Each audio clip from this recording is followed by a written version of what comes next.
Un autre péché de la langue, la médisance. Qu'est-ce que la médisance? La médisance, c'est dire une vraie chose sur quelqu'un, mais une mauvaise chose qu'il a faite, afin de le détruire. C'est ça la médisance. Quelqu'un s'enivre, et toi, tu vas le dire partout. C'est la médisance. Ce n'est pas que tu as inventé. Le médisant n'invente pas. Il dit la vérité. Et souvent, le médisant continue à médire parce qu'il dit, j'ai pas menti. Est-ce que j'ai menti? Est-ce que j'ai menti? Mais tu t'étais enivré. Est-ce que j'ai menti? Ce n'est pas parce que tu n'as pas menti que tu dis bien. Tu pouvais cacher cela. Alléluia. Le médisant, c'est celui qui répand une mauvaise nouvelle, mais qui est vraie.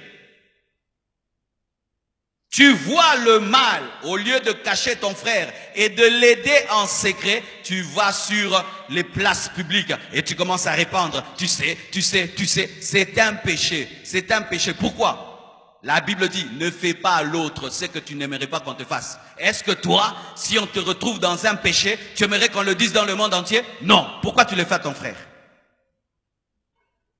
Quand c'est l'autre qui pêche, voilà maintenant, je vais le dire. Mais quand c'est ton tour, il faut qu'on te cache. Tu as un mauvais cœur. Et ce qui fait que Dieu ne t'exauce pas quand tu pries.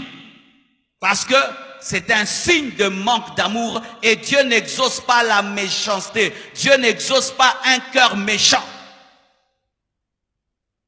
Les païens peuvent le faire.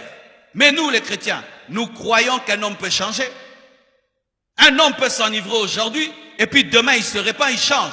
Mais toi, quand tu répands cela, tu as détruit sa réputation. Et sachez que dans ce monde, la réputation est chère et c'est difficile de réparer l'image d'un homme lorsque tu l'as déjà détruit. Médisant, tu fais le travail de Satan. Tu fais le travail de Satan. Vous qui aimez bien connaître des mauvaises choses sur les autres, afin de prendre des téléphones et de les répandre. Faites attention. Et même cette habitude aujourd'hui que les chrétiens ont dans les églises, de trouver des nouvelles sur Internet et de les partager. Ne partagez pas de telles choses. Partagez des prédications, des choses qui édifient. Ne partagez pas des scandales. Tu tombes sur un scandale, ne m'envoie pas. Ne m'envoie pas. Ne m'envoie pas ni sur WhatsApp, ni sur quoi que ce soit. Je n'en ai pas besoin. Ça va m'édifier en quoi? Des gens qui ne partagent jamais des bonnes choses. Mais si seulement il entend qu'un frère de l'église a fait cela, là il va partager à tout le monde. Tu as un esprit du diable. C'est un manque d'amour. Et si on te faisait cela, aucun de nous ici ne peut dire qu'il est parfait. Chacun de nous des fois branche dans un domaine quelconque. C'est pourquoi tu demandes pardon à Dieu avant de dormir. Alors si Dieu lui faisait la médisance, tu pêches toute la journée et puis tu confesses ton péché et le prophète ne le voit pas. Dieu n'est pas médisant. Sinon Dieu allait commencer à révéler même les confessions au prophète. Mais le prophète ne peut pas voir un péché confessé parce que Dieu l'a effacé.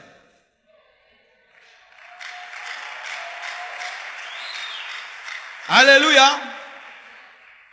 Arrêtez de médire. Souvent dans la médisance, il y a la jalousie. La jalousie. Vous allez remarquer qu'on aime médire sur les hommes élevés. On aime médire sur les hommes grands.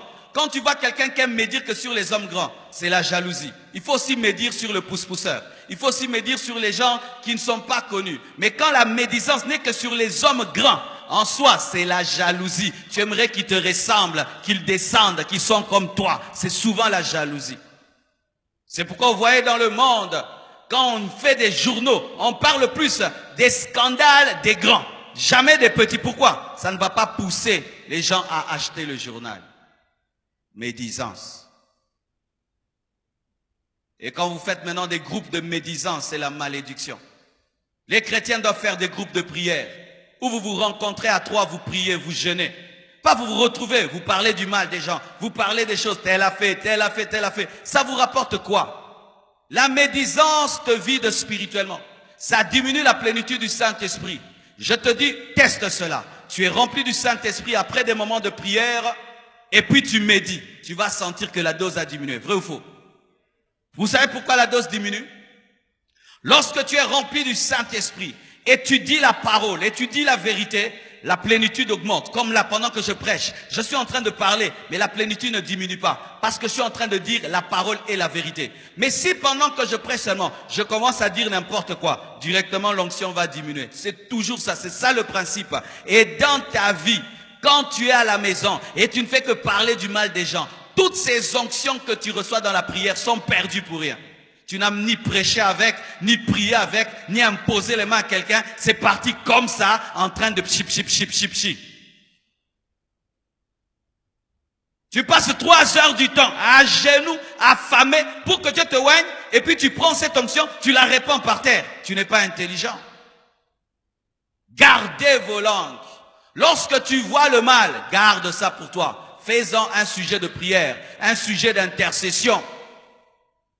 Tu vas remarquer dans ta vie, ce sera difficile de médire sur la vie de quelqu'un qui est dans ta liste de prières.